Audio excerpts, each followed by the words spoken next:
Look, if you like this movie, that's completely fine. I have no problem with that. You know, I'll respect you no matter what your opinion is. That's perfectly fine. You enjoyed the movie? Good for you. I am on the other side of the spectrum. I really don't like this movie.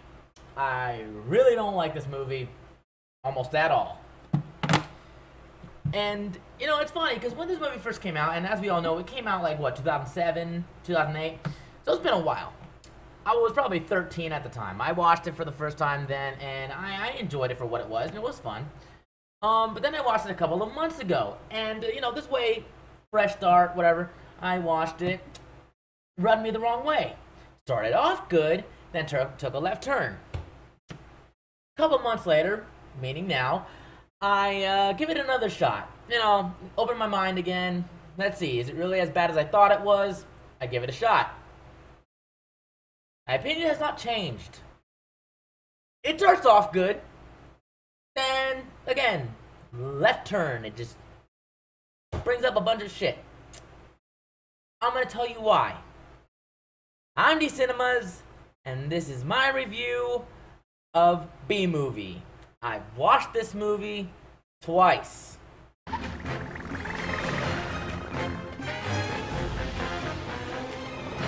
Let me just start off by saying, when I first watched this movie a few months back, I felt like this movie was made by two different directors. Well, what do you know? On the back of the box, it is made by two different directors. We start off with information about how a bee shouldn't be able to fly. How does this go along with the story? It doesn't. Here's the graduate. We're very proud of you, son. These are Barry's parents. They don't matter. Barry, why don't you use the stairs? Your father paid good money for those. But why? The movie starts off with a bunch of bee jokes and puns because why not? We're very proud of you, son, and a perfect report card. All B's. And this is where we meet Barry's friend, Adam. They head to their graduation after 6 days of school. They graduate in 5 seconds and are now able to immediately become workers. But first take a tour where they talk about how they make honey. You know, the shit they're around 24/7. Formula is automatically color corrected, scent adjusted, and bubble contoured into this soothing sweet syrup with its distinctive golden glow you all know as Hey! That girl was hot. She's my cousin. She is? Yes, we're all cousins. Right, you're right. Wait, so that means your parents are, and that you are. I'm sorry, critic.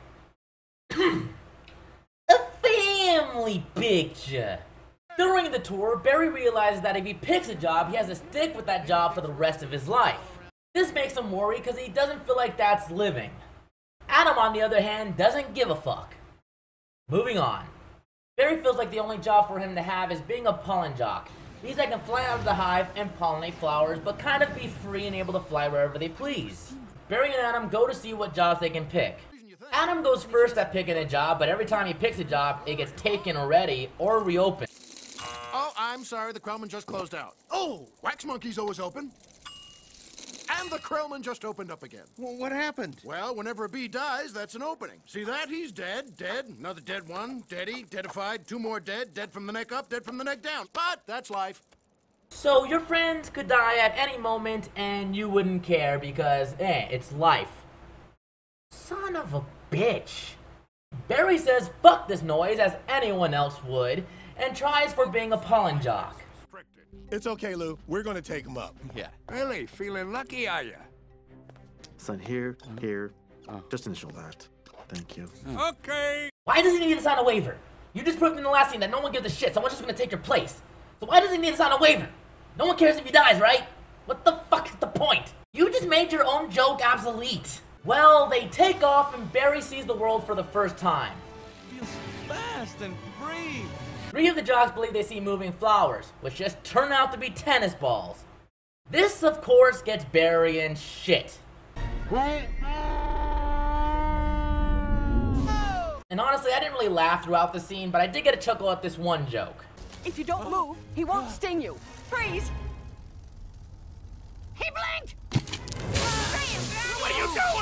Yes! Kill him, Grandma! After getting out of that hellhole, it starts to rain and he goes into an apartment to stay safe.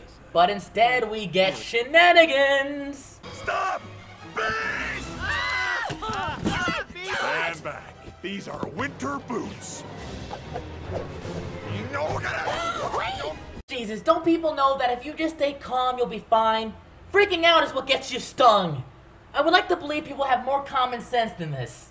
And look, I can get if you're allergic. You'll be afraid. I understand that. There's no problem. But the best thing to do is to stay calm. Well, why does his life have any less value than yours?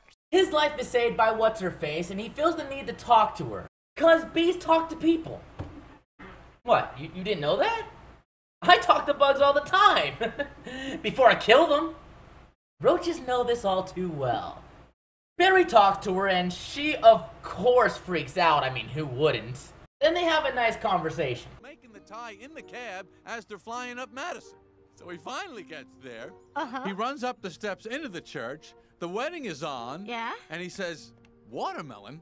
I thought you said Guatemalan. Uh-huh. Why would I marry a watermelon? Oh. Is that a bee joke? No, that's a Jerry Seinfeld joke. During their nice conversation, we come to find out that Vanessa's a florist. Of course she's a florist. Because contrived. Barry comes back to the hive afterwards and basically tells Adam he likes Vanessa. So, we're going there now, huh?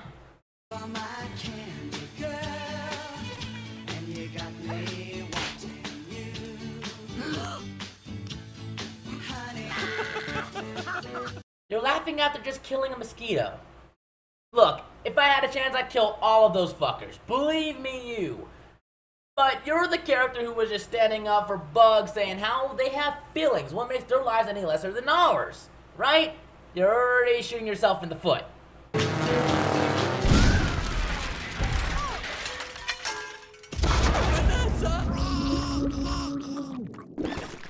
Oh, it's just a daydream by Barry. So he doesn't care about other bugs' lives then. Okay? Barry and Vanessa head to the store having a nice conversation until... Oh my goodness! Are you okay? Yeah. Whew. What is wrong with you? It's a bug. Well, he's not bothering anybody. Get out of here, you creep! Well, Okay, that was a bit funny, I admit. They continue through the store and Barry realizes that humans have taken a ton of bees' honey. This is where the movie kind of starts to irritate me. But before it really does, we still have some fun parts. Like this same guy sword fighting Barry with a pin. Like that's funny. And a Chris Rock cameo that's pretty funny. Especially since he's a mosquito. Barry doesn't give a shit about you. Trouble? You a mosquito. You in trouble. Nobody likes it. It's all smacking. People see a mosquito, smack, smack. Exactly. And here is where it starts. A bee's got a brain the size of a pinhead. they are pinheads. This movie went from being a fun kids film to an environmental film. And look, I have no problem with an environmental message. I don't. But this movie was not advertised as such. Not even in the trailers. So it irritates me. Especially when they keep making humans like they're pure freaking evil. I mean, just look at this guy laughing like an evil villain just because he got a smoker to use on the bees. Smoker. Oh, sweet. That's the one you want. The Thomas 3000. Smoker? 90 puffs a minute, semi-automatic. Twice the nicotine, all the tar. Couple breaths of this, knocks them right out. They make the honey, and we make the money. They make the honey and we make the money? God, what an asshole. Just look when they're taking the honey. Smiling and being a bunch of dicks. Fuck all of you. Barry, after seeing all this, plans to sue the human race. You heard that right. He wants to sue the human race. I'm helping him sue the human race. Yeah, cause every human's a piece of shit except you. Of course, we have a long scene of the lawsuit, and it definitely overstays its welcome. Not just because it's one scene, but because there's two, and this happens. Adam, don't! It's what he wants!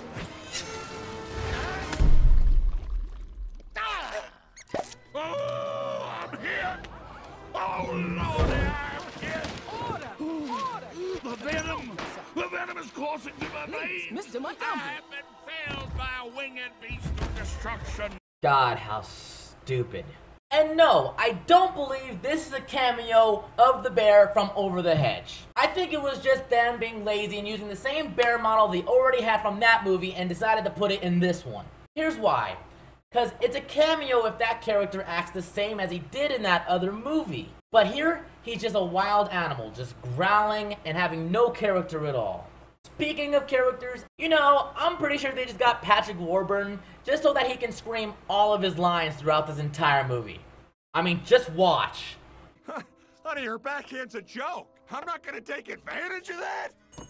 Why is yogurt night so difficult? Oh! That's funny, I just can't seem to recall that. I think something stinks in here. Yeah? How do you like the smell of flames? You see, that's like 90% of his dialogue. Back in court, the bees win the lawsuit and demand that every drop of honey is given back. This ends up turning badly because now that they have so much honey, they don't have to work anymore, which means no more pollinating. Therefore means, you've guessed it, everything starts to die. And Barry doesn't realize what's really going on until he goes and talks to Vanessa. You don't have any idea what's going on, do you? What did you want to show me? This. Oh. What happened here? That is not the half of it.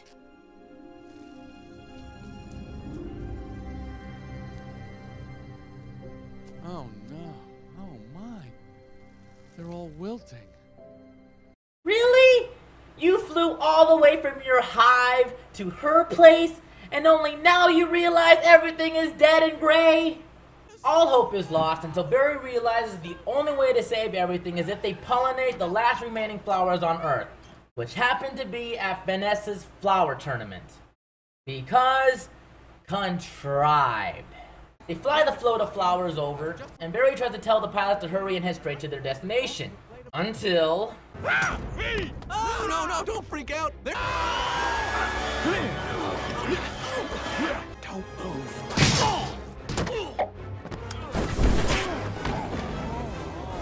Oh, Barry. Jesus, these guys are the dumbest people on Earth. The pilots are knocked out, and it's all up to the bees to fly the plane down. They all work together with bees on the ground signaling the plane down while the pollen jocks hold the plane up and fly it down safely. Once they land, the pollen jocks get right back to pollinating. Barry becomes a lawyer for all animals and officially becomes a pollen jock himself, and everything goes back to normal with the honey now being bee approved. What was the point? Look, I get the moral the movie is trying to go for, and it's a really good one. We should never be killing bees. We need the bees. Without them, we die. Everything dies. We're fucked if they go. So I can get the moral, and I do really appreciate it. But the way this movie handles it is just not really well done. The movie started out pretty fun, like not great, but it was a fun kids movie at first in the first act. Then we go to the second act, which is only about 35 minutes in, and by the 40-minute mark, that's when we really get into the environmental lawsuit shit and all that, and that's the rest of the movie for you. It brought what could have been a really decent movie to one for me being not so good at all. Like I said, if you enjoyed this movie, awesome. You saw something in it that I couldn't. But I just cannot enjoy this movie at all. But I can see what it was going for. Anyways, I hope you enjoyed this review. Whether you liked or hated the movie yourself, I really hope you enjoyed it either way. Anyways, I'm Dcinemas, and I hope you enjoyed, and I hope to see you guys next time in the next View Then Review. See you guys later.